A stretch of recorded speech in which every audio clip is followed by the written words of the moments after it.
Bore da, iawn I chi gyd a chroeso i'r oedfa foreol. Mae'n hyfryd I weld chi yn aelodau, yn gyfeillion, yn ymwelwyr a ni yn yr oedfa. A chroeso mawr a gobeithio gewn ni fendith o gyd addoli gyda'n gilydd. It's lovely to see you all this morning. Members, friends, visitors as well, some for the first time, and hope you enjoy the service and have a blessing of being together. And you've come on a very opportune morning, if you don't have to rush away straight away at the end of the service, because we'll be going to sing carols for St. Mungo's homeless charity around John Lewis, John Lewis there. There we are, I've got a plug, perhaps for those who are listening. We haven't got shares in John Lewis, but plug for the shop there, and we'll be singing outside after the service this morning. So you're all welcome to come along if you can spare a little half hour or 3/4 of an hour. Ond fe unwn ni nawr I ganu ein carol agoriadol, sef 479, 479. Daeth Crist i'n plith o llawen hawn, a deied pawb ynghyd i'w dderbyn a'i gydnabod ef yn geidwad i'r holl fyd, yn geidwad i'r holl fyd. 479.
Mae'r darlleniad y bore yma yn dod o broffwydoliaeth Eseia.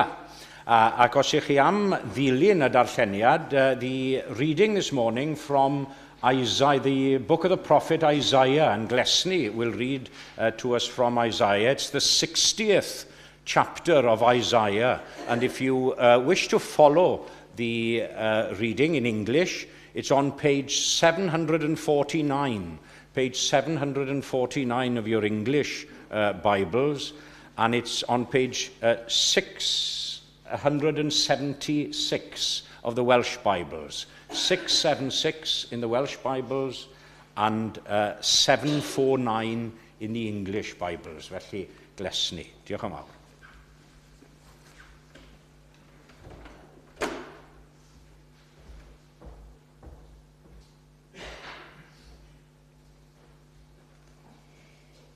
Eseia pennod 30 gydag adnodau dethol o'r bennod honno. Cod, llewyrcha, oherwydd daeth dy oleuni. Llewyrchodd gogoniant yr arglwydd arnat. Bod tywyllwch yn gorchuddio'r ddeiar a'r fagddi dros y bobloedd, bydd yr arglwydd yn llewyrchu arnat ti a gwelir ei ogoniant arnat. Fe ddaw'r cenhedloedd at y oleuni a brenhinoedd at ddisgleirdeb dy wawr. Cod y lygaid ac edrych wrth gwmpas. Y maent I gyd yn ymgasglu I ddod atat, yn dwyn dy feibion ath ferched o bell, ac yn ei cludo ar ei hystlys. Pan weli, bydd dy wyneb yn gloewi, bydd dy galon yn llawn cyffro a llawenydd. Troi'r atat gyflawnder y môr a dawgolyd y cenhedloedd yn eiddo I ti. Bydd gyroedd o gamelod yn dorchuddio. Daw camelod masnach o Midian, Effa a Sheba. Byddant I gyd yn cludo air a thys ac yn mynegu moliant yr arglwydd. Cesglir holl ddefaid cedar atat a bydd hyrddad neb o aeth at y wasanaeth. Offrymir hwyn a berthau derbyniol ar fy allor ac ychwanegaf at ogoniant fy nhi gogon iddys. Bydd dy byrth yn agored bob amser, heb I cau ddydd na nos, mwyn dwyn golyd y cenhedloedd atat, gyda'i brenhinoedd yn osgordd. Ni chlywir mwyach am drais yn y wlad, nac am ddistryw na dinistyr o fewn dy derfynau. Ond gelwi dy fagwirydd yn iachawdwriaeth, ath byrth yn foliant. Nid yr hael fydd mwyach yn goleuo I ti yn y dydd, ac nid y lleiad fydd yn llewyrchu I ti yn y nos, ond yr arglwydd fydd yn oleuni dibaid I ti, ath ddiw fydd yn ddisgleirdeb I ti. Ni fachlida dy hael mwyach, ac ni ffalla dy leiad, oherwydd yr arglwydd fydd yn oleuni dibaid I ti, a daw diwedd ar ddyddiau dy alar. Bydd dy bobl I gyd yn gyflawn, yn gwreiddio yn y tir am byth, yn flagurin a blenais, fy ngwaith fy hun I'm gogoneddi. Daw'r lleiaf yn llwyth, ar ychydig yn genedl gref. My fi yw'r arglwydd, brysaf I wneud hyn yn ei amser.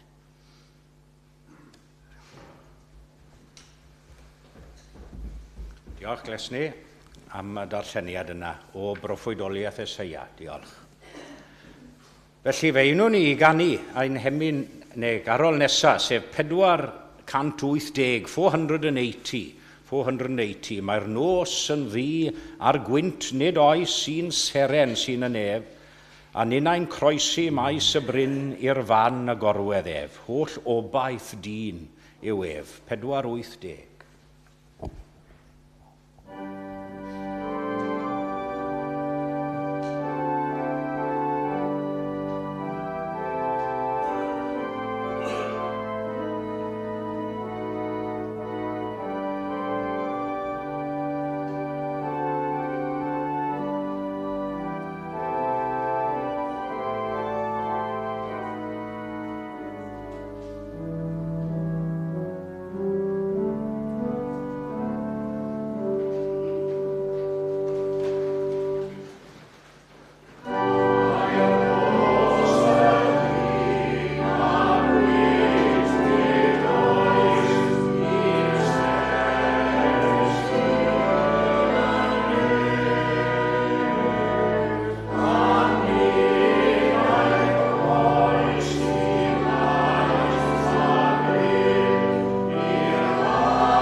Felly, cyfle nawr yn ôl ein harfer i droi at Dduw mewn gweddi. Let us turn now to God in prayer. Cydweddiw. Duw a thad ein harglwydd Iesu, ni'n moli dy enw di o'r newydd y bore yma. Am i ti ymweld â ni ar y ddeiar fel hyn, ymherson dy fab Iesu Grist. Helpa ni nawr yn ystod yr adeg yma, adeg yr adfent yn arwen at y Nadolig i fynd yng nghwmni'r bugeiliaid, i ryfeddu at yr hyn a ddigwyddodd, ac yng nghwmni'r brenhinoedd hefyd, ac yng nghwmni Mair a Joseph. Ac i ddiolch i ti o'r newydd am dy gariad rhad ryfeddol, ac i weddoli ef a ddaeth yn waredwr i'n byd, daeth gwaredwr gwyw i ddynion o newydd da. And loving God, we thank you anew this morning and praise you in celebration. We remind ourselves during this period of the wonder of the birth of Jesus. We remember once more the glad tidings proclaimed to the shepherds and witnessed by the wise men and others. Ac helpa ni nawr i wrando o'r newydd megis ar neges yr yngylion, ac i geisio hefyd y tangnefedd ar ewyllus da yna sydd i fod rhwng cydddyn a'i gilydd. Ac hynny mewn byd sydd mor ranedig, byd sydd yn dal yn llawn o drais ac ymladd, fel yr oedd hi yn nyddiau Iesu hefyd. Pari ni beidio ac anghofio cyflwr triennus ein byd ni ar hyn o bryd. We come, as in every service, asking you to use us for your glory. Take our faith, although it may be small at times. Take our gifts, although they are few, and take our love, as well as poor as it may seem at times, and use them all for the glory of your name and the glory of your kingdom here on earth. Ac weddiwn, fel ym mhob blwyddyn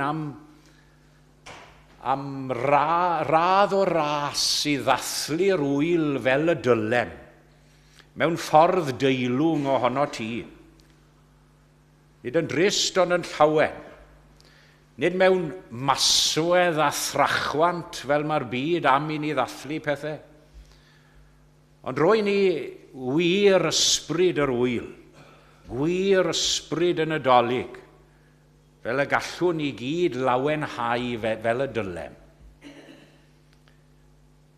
And we remember in the midst of our busy lives, our preparations for our worldly Christmas, as it were. We think of many who will be facing difficult times this year. We think of some of our fellow members here at Eglwys Gymraeg Canol Llundain. Some have been in hospital lately. Some are facing ongoing treatments. Others, we think, have experienced bereavement lately. The loss of loved ones. And I'm sure this Christmas, as every Christmas, will bring back those memories, and it will be challenging and emotional for many. We think of those people and be with them this Christmas. Mae yna rai eraill, wrth gwrs, yn ein byd ni, sydd yn teimlo nad oes reswm na achos iddyn nhw ddathlu. Rai ohonyn nhw yn gweld falle dim gobeith o'i blaen nhw. Bydd gyda nhw yn y Nadolig hwnna, a chynorthwyo ni hefyd y sylweddoli ein cyfrifoldeb yn dyletswydd ni sy'n arddel yr enw o fod yn ddilynwyr Iesu Grist yn y byd, i geisio leddfu ychydig ar eu poen nhw. And as we now prepare to sing carols after this service for St. Mungo's charity. We think in particular of those who are homeless this Christmas. We remember how your own son came to the world without a place to lay his head down. Heb le yn y llety, heb aelwyd, heb wely. Nadolig fel hynny gath hwn. And help us, as I say, to do our part, however small and insignificant it may seem, in helping to alleviate others of their suffering during this Christmas time. Wrth i ni grynhoi ein gweddiau cyhoeddus fel hyn at ei terfyn. Derbyn ni a derbyn y deisyfiadau cudd na sydd yng nghalonau pob yr un ohonom ni. Ac i ni'n gweddio ar ei tifeithrin ynom ni yr ysbryd cariad yn lle casineb. I ni'n gallu dangos casineb yn aml. Ond i ni'n gweddio am fyddeiant yn lle dialedd a thalu nôl. A gweddio nam i ni gyd i brofi y dangnefedd hwnnw sydd uwch law pob deall dynol yn y dolyg hwn. A phob dydd arall o'n bywydau hefyd. A mae'n bod ni yn dod yn y difar ac yn cyflwyno'r cyfan oll, yn enw ac yn heiddiant Iesu Grist, ein ffrind a'n gwaredwr. Amen.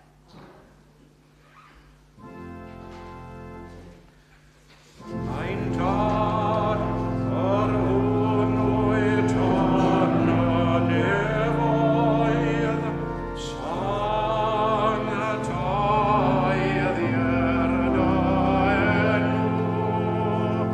deled o dair nas, gwneler dair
Wel, croeso cynnes iawn I bawb yn aelodau, yn gyfeillion ac yn ymwelwyr i'r oedfa bore yma. A very warm welcome to everyone to our communion service this morning. Diolchwn I Rob am ei arweiniad ac I Paul am ei gyfeiliant wrth yr organ ac I bawb sy'n cymryd rhan y bore yma. After this morning's service, at 12:15, we'll be singing carols outside the John Lewis store to raise funds for St. Mungo's, the charity that offers help and support to the homeless on our doorstep. So please do come and join us, whether you're a singer or not. Mae croeso I bawb ymuno i ni. Gan ein bod yn mynd I ganu carolau yn syth ar ôl y roedfa, dydyn ni ddim wedi paratoi te yn y neuadd heddiw, ond mae croeso I unrhyw un sydd eisiau mynd lawr I helpu hunain I baned o de neu goffi I wneud hynny. Heno am 6 o'r gloch bydd Rob wrth y lliw gydag oedfa garolau yma. After this evening's carol service, the Chapel Curry Club will dine at a favourite local haunt. Fel arfer, dydd Mercher, am hanner dydd, bydd oedfa fer anffurfiol yn y neuadd islaw gyda the a sgwrs I ddilyd. Ar ôl yr oedfa, am 5 munud wedi 1, bydd datganiad organ gan Andrew Caskey. Now, Andrew Caskey is the organist at Malvern Priory and the managing director of Nicholson's and Company, the organ builders who carried out the renovations of our organ. Sul nesa ar ddydd Nadolig, bydd oedfa yma am 10 o'r gloch. So there'll be a Christmas Day service here at 10 o'clock. A croeso I bawb. Ac y nawr fydd o'n o amgylch I dderbyn eich rhoddion. And now we'll come round to receive your gifts. Diolch yn fawr.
Well, Anne mentioned that we'd be dining this evening at a local favourite, so if you want to know where it is, you'll have to come along.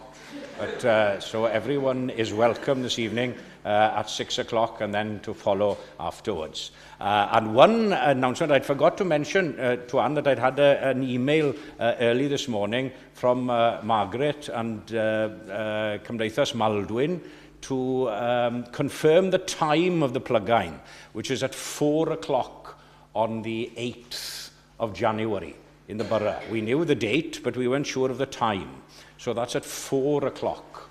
Now, we've been very amiss this year. We usually have a little group from the chapel, but what I'll do is perhaps I'll have a little mini group of 3 or 4 together. I don't think we haven't got much time. It'll only be next Sunday, Christmas Day, if you want to come and have a practice all day for our group. I don't think we'll do that, so we'll have a little smaller group together to represent the chapel yn y Plygain ar yr 8fed. Ond dewch yn lli felly'r borough am 4 o gloch ar yr 8fed.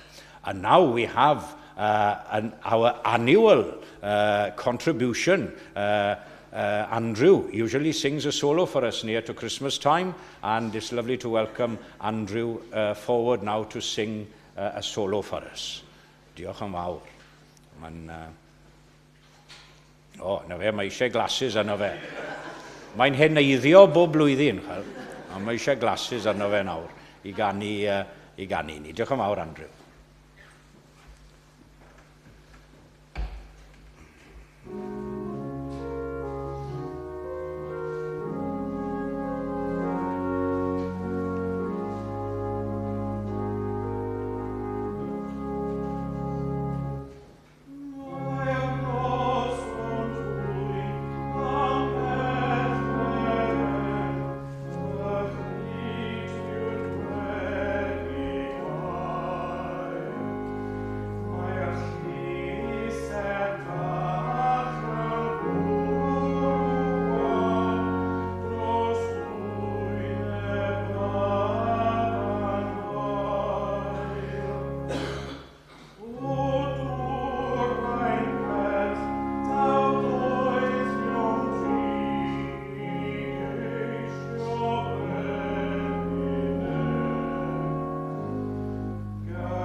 Da iawn, diolch yn fawr, Andrew. Fi'n gwybod mae Garol na'n ffefryn gan lawer, siwr o fod. Diolch yn fawr.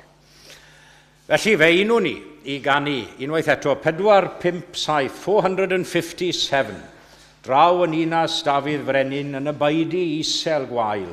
Dodai mam un bach mewn preseb, nid oedd llety gwell i'w gael. Mae'r fendigaid oedd y fam, Iesu'r plentyn bach dinam. 457.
Fe ddarllenodd y glesni o broffwydoliaeth Eseia ar ddechrau'r oedfa o'r trigeinfed benod, penod 60. Ac yn y benod o flaen honno, 59, i ni'n gweld y geiriau yma. A gwisgodd ef sêl fel mantell. And he was clad with zeal as a cloak. Or in the Good News Bible, it reads like this: he will clothe himself with a strong desire to set things right. I like that. I say these modern translations, I like to, as I often say, compare and contrast the verses. I don't like them so much as a whole reading, because I don't think they flow as nice as the older translations. But I like that translation. He will clothe himself with a strong desire to set things right. Well, of course, this leader who was described in the 59th chapter of the book of Isaiah, he was described in that chapter as putting on righteousness as a breastplate and a helmet of salvation on his head. Now, you remember those words? Yeah, the description, we can't fail to recognize him as Jesus Christ. You remember, they're so reminiscent of that passage in the New Testament where Paul speaks of wearing the whole armor of God, doesn't he? The breastplate of righteousness, the shield of faith, the helmet of salvation, and the sword of the Spirit, cleddyf yr ysbryd. Gofio'r un emyn rwyfinan filwr bychan. Ac oedd rai yn barnu, wedyn mae hwnna wedi cael ei wrthod y dyddiau yma. Mae'n gwybod, mae'n rhy filitaraidd. Wel na, sôn am gleddyf yr ysbryd mae e. Dwi ddim yn sôn am ryfel ac yn ryfela. Yeah. Ac am Iesu Grist ei hun, ynddo fe. Gallwn ni ddweud hefyd ei fod uwch law pawb arall wedi wisgo gan sêl fel mantell. And you know, even if a person is in possession of all the other godly virtues and attributes, all attributes possible, then zeal or enthusiasm and commitment is still needed, isn't it? Still needed. You may have faith, love, compassion, courage in boundless measures, but if you're lacking in zeal, that fervent passion, a fire in your stomach, tân yn eich bol, fel ni'n gweud. Ynddo fe? All your efforts will probably be in vain. You've got to have zeal as well. Felly, un o'r gofynion penna wedyn ni, ac un o'r cymwysterau pwysicaf i unrhyw grediniwr o Gristion, yw i feddu ar y sêl yma. Sêl dros I waith e, sêl dros yr arglwydd. And my first point to you this morning is this: according to the text, zeal is to be regarded as a cloak which covers everything, and gorchuddio popeth. The Christian believer is to wear zeal as we wear a cloak or a coat which covers all the rest of our clothes. Something which covers the entire person. Mae sêl, mae'n holl gynhwysfawr yn holl gynhwysol. And you notice, we're not told to be zealous and passionate about one particular thing or one particular virtue, duty, but rather for all of Christ's work, even the things which perhaps we don't like to do so much as other things. It's not a case of picking and choosing. Many people this time of year used to love to go to Woolworths, to the pick and mix, don't they? Yeah, but it's not a case of pick and mix here. We've got to be zealous in everything, even those little things that we don't like to do so much.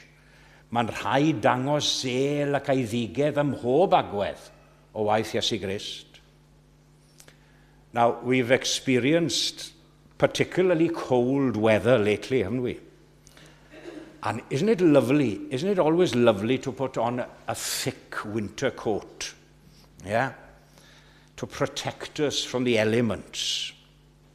And just as we wear a thick winter coat to protect us in winter, we need to wear this coat of holy zeal, as it were, to protect our souls from bad weather, protect our souls from danger, protect us against the coldness of the world at times, the coldness of the world and all its vices. Chymod, mae arno i ofn bod lot o bobl yn bryn o'r zel yma dyddiau yma. Yn enwedig, hyd yn oed, mynychwyr ac aelodau ein capeli. Rhain sy'n dod bob wythnos i'r cwrdd. Oer ein serch a gwan ein ffydd. Ein hosana'n ddistaw sydd. Ple'r aeth ar amen, chi'n gofio'r emyn yr un gan. Yeah. And I'm sure you'd agree, all of us, we look better and nicer when we're dressed tidy, or even half tidy, fel ni'n gweud gytre. Yeah? We all look better. And I'd argue that there's no more becoming a garment for the Christian to wear than zeal this Christmas time. To be clad in an all-enveloping zeal, as it were, for the work of God and Christ at Christmas time and all the year. Ond cofiwch hefyd bod y zel yma, mae'r got yma neu'r clogin, mae fod i gael ei wisgo gyda dillad eraill hefyd. Ynddo fe? A cloak of zeal, it isn't meant to be worn in place of other clothes. You can't put it on in place of other things as well. It's not more important than the undergarments either. Do you know, in the same way as zeal can't take the place of knowledge and experience and faith and hope and love, it must be applied in conjunction with them. Zeal with love, zeal with forgiveness. Mae pawb yn berchen ar hoff ddillledyn am hwnni. Okay? Do you have a favourite coat or a favourite jacket? Perhaps something you like to wear particularly at Christmas time? Well, make zeal your favourite clothing this Christmas time. Dros yr arglwydd a dros Iesu Grist. Look forward to wearing this zeal, this coat of zeal for Christ. A'r ail bwynt sydd â fi rannu i chi yw hyn. I ystyried fel yr oedd Iesu Grist ei hun yn wisgo'r got o zel yma. How did Jesus himself wear or show this coat of zeal? That's my second point for you this morning. Now, I could quite simply and easily say, well, in everything he said and did. But I'll have to expand a little for the sake of the sermon. Or perhaps you wish I wouldn't, and finish it there. But in everything he said and did. Meddyliwch am ei blentyndod a'i fagwraeth i ddechrau. Wasn't he found in the temple as a child? You remember the story? Found in the temple as a child, listening and questioning the rabbis and the teachers of the law. Even at that early age, how he was full of zeal and passion for the work of God and knew what it lay ahead of him. Yn ddiweddarach, i chi'n gweld e'n gadael holl foethusrwydd, bywyd, mwyn dangos i zel dros waith yr arglwydd. It's clear proof of his zeal for the work of God that the attractions of this world, they couldn't detract him from his work and his duty. He was offered all of earth's kingdom, wasn't he? All of earth's kingdoms when tempted by the devil. But he refused them all. He was offered an earthly crown, but he chose to wear the crown of thorns, as we'll be remembering at the end of this service. Nawr, mae llawer o bobl wedi dangos zel dros yr arglwydd, wrth gwrs.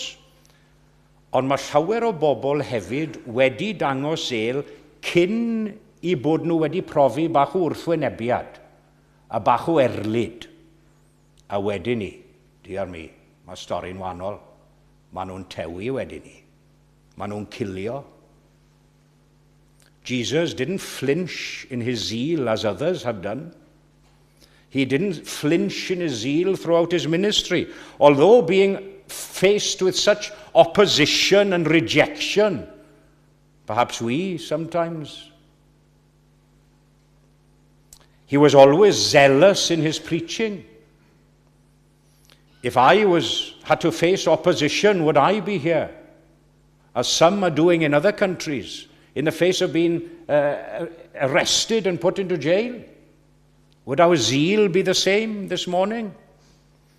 He was zealous in his preaching all the time, but you'll probably see him most zealous in his praying. He prayed constantly, in perpetual communion with his Father. And isn't that a practical lesson to us all, where to place our zeal as well? Perhaps in our prayer life, if that has been amiss.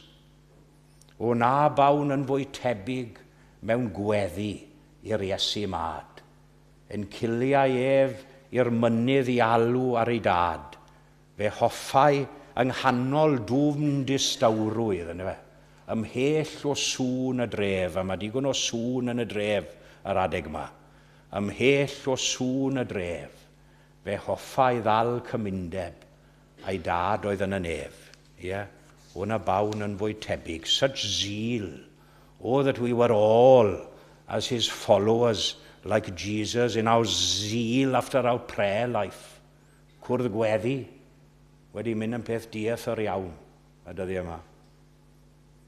Ac yna'n olaf, finally, what was the source of Jesus' zeal? Beth oedd tarddiad a ffynhonnell zel Iesu Grist? Well, Christ's zeal, it was based on a definite principle. Listen to some of his own words here. Then I said, behold, I have come to do your will, O God, as it is written of me in the scroll of the book. Dyma fi wedi dod I wneud y wyllys di o Dduw. He'd set his heart, mind, body, and soul on a great purpose, and he wasn't going to be turned from it. Jesus not only knew and understood the human soul and its value, but he also understood the consequence of a human being losing his soul. That's the thing. A human being losing his soul and all the heartache and trouble that entails for the individual concerned. O'na fydde'r eglwys yn ninne fel I haelodau hi hefyd yn ceisio'r zel mae unwaith eto. Mae arnaf eisiau zel I'm cymell at y waith. Do you know, this Christmas time, the best thing you could seek for, the best thing you could ask for, the best present you could give or receive would be zeal for the Lord. Zeal dros yr arglwydd. Seek for zeal after God and Christ. Some seek after gold and riches, fame and fortune, but count everything but loss compared with zeal after God and Christ. When I survey the wondrous cross, as we'll be doing now, when I survey the wondrous cross on which the Prince of Glory died, my richest gain I count but loss, and pour contempt on all my pride. Bydde di Dduw yn cynorthwyo ni felly yn y dolyg hwn a hyd byth I geisio gwisgo zel fel mantell amdanom ni gyd. A hynny gogoniant yw enw tragwyddol. Amen. Ac fe ganw ni gyda'n gilydd wrth ddod at fwrdd y cymyn. 448, 448. Welen gwawrio ddydd yw gofio geni seilo gorau swydd. Wele ddynion mwy na moddion ddwnt a rhoddion i ddon rhwydd. Hyn e ddewyd eden odiaeth, heddiw'n berffaith ddaeth i ben. Wele drefniad dwyfol gariad o flaen ein llygad heb un llen. 448.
Wel, mae'n hyfryd i weld y cymyn yn llawn, wedi mynd. Bob un. Mae da fi bara, ond bydd rhaid i fi gael gwyn ychwanegol tro nesaf. Ond diolch, mae'n hyfryd i weld pawb.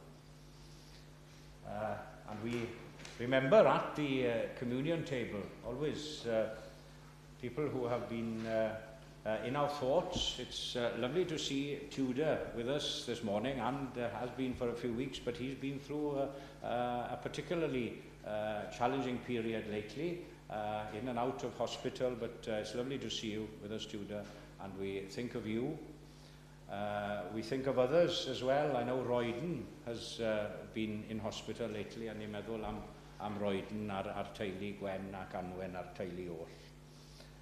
I know that Andrew as well has said farewell to an uncle lately, and we think of others who have been bereaved, and as I mentioned in our prayer, those who have ongoing hospital treatments, and we think of all of those.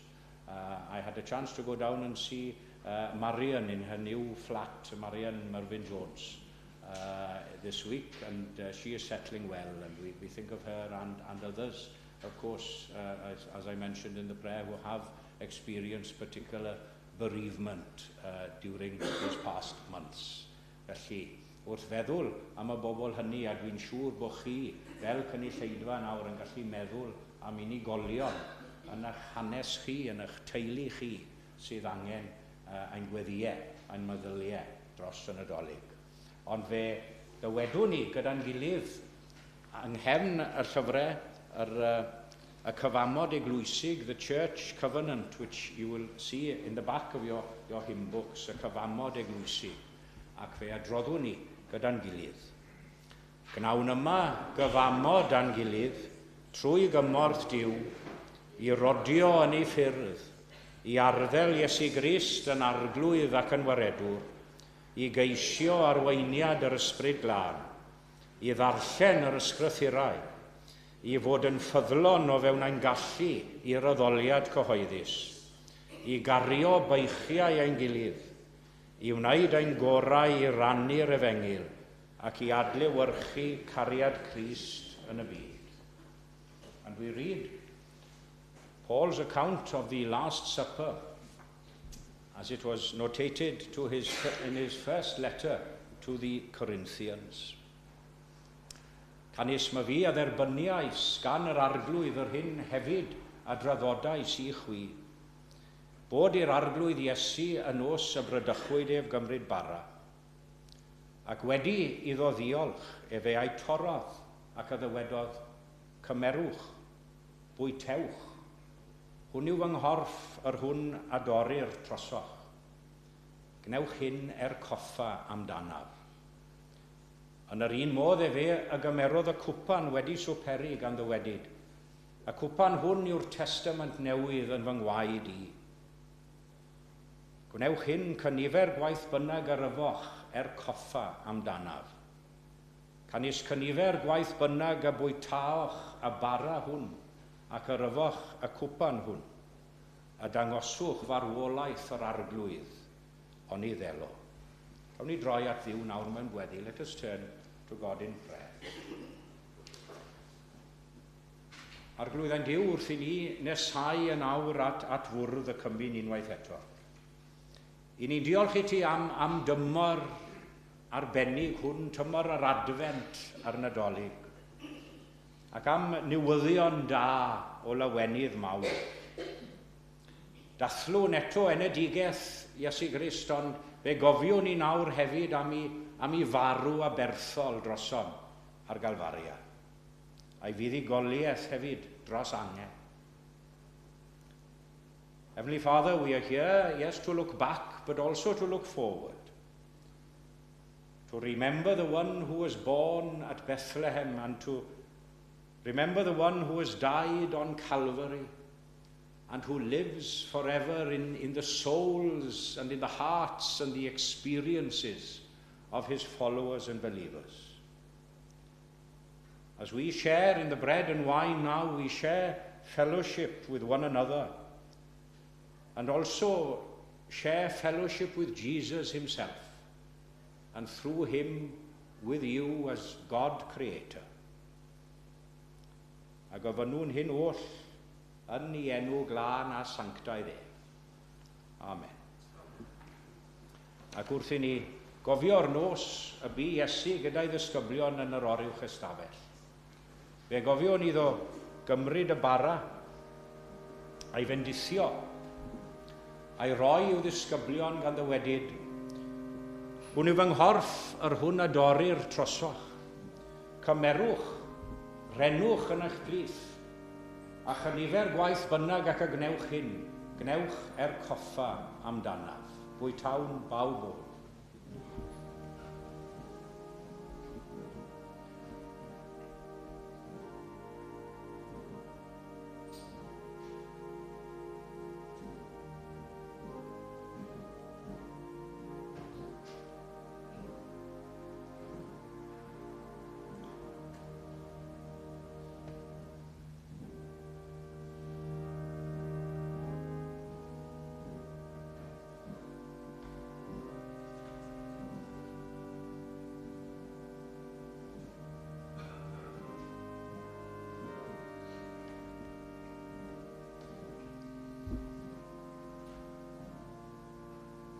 Cofiwn iddo hefyd gymryd y cwpan wedi swperi.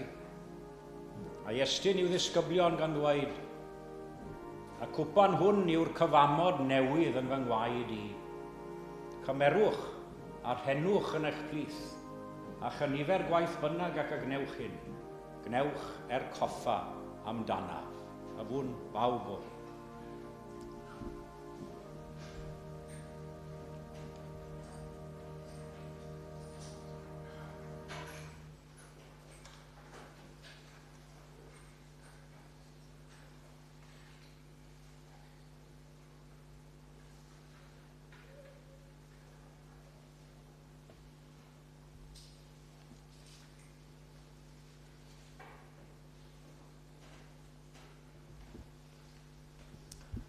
Cydweddiwn, let us pray. Lord Jesus Christ, we have remembered your death and we have celebrated your resurrection. And we await your coming again. Bydd gyda ni nawr yr advent a'r Nadolig hwn. Anfon ni allan nawr i'r byd i gyhoeddi'r newydd da. Fel y bydd i eraill i wybod y fod wedi marw troson. A gallwn nhw ddathlu yr un peth gyda ni yn y Nadolig hwn. A gofynnwn hyn yn dy enw di, Iesu Grist ein Harglwydd. Amen. Ac wedi swperi hwy ag anasant emyn, a fe gnawn ninnau yr un peth yn awr wrth ganu ar ein heisted. We sing seated to conclude our communion service 447. Engil glân o frôr gogoniant hedant, canant yn gytun, clywch ei llawen gan uwch Bethlem, heddiw ganwyd ceidwad dyn. Dewch a ddolwn, cyd a ddolwn faban mair sy'n wir fab diw. Dewch a ddolwn, cyd a ddolwn Iesu, ceidwad dynol ryw. 447.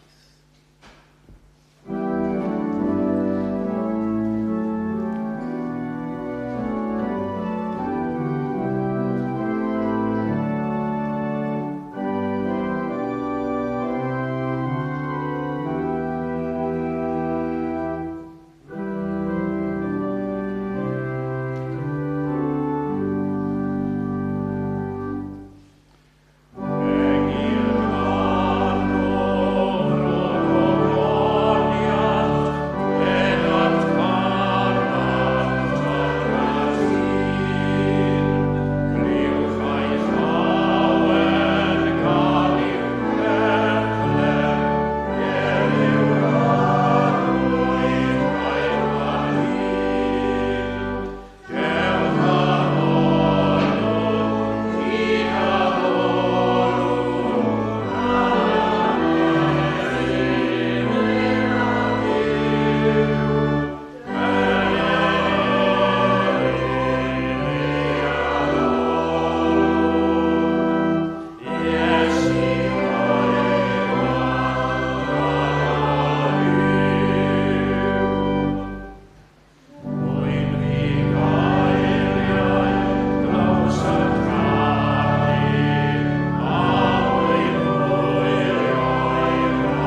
us commit ourselves to God in prayer. Gollwng ni yn awr o dadnefol o dan dy fendith gyfoethog, a bydde di ras ein harglwydd ni Iesu Grist, a chariad diw, a chymdeithas yr ysbryd glân, i aros gyda ni, bob yr un ohonom ni, ac i weithio ynom ni a thrwom ni, o'r awr hon hyd yn oes oesoedd. Amen.